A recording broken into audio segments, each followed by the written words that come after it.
वसंतदादा मोरे आम्ही स्वतः कातरमध्ये राहत होतो. तुमचा आम्ही इथं जे कामाचा आवाका बघितलाय 2021 मध्ये आम्ही इथं राहिलेलो.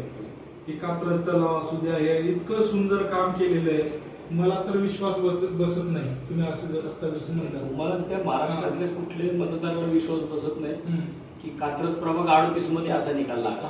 आणि तो निकाल अपेक्षित नव्हता, अनपेक्षित असा निकाल होता. चुकीच्या लोकांच्या माध्यमातून या प्रभागाला असं दाखवण्यात आलं की वसंत मोरे पडला, पण वसंत मोरे पडलेलं नाही, प्रत्येक नागरिकाला माहिती आहे. आणि जी लोक चुकीच्या पद्धतीने निवडून आली, खरं तर त्यांचा काही क्लेम नाहीये निवडणूक लढवण्याचा. तो कसा नाहीये तो येणाऱ्या काही काळामध्ये तुम्हाला दिसेल. आणि मला वाटतं की ह्या लोकांना एकच शिक्षा असू शकते की इथून पुढची 10 वर्ष या लोकांना निवडणुका नाही लढवता आल्या पाहिजे. चुकीची लोक या महानगरपालिका आहे, ग्रामपंचायत नाही.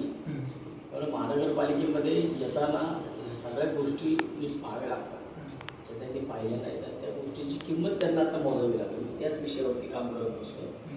आणि वसंत मोरे एकदम मागं लागेल काय करतो ती येणाऱ्या काळामध्ये सुद्धा महानगरपालिका पुणे शहरासमोर दिसेल.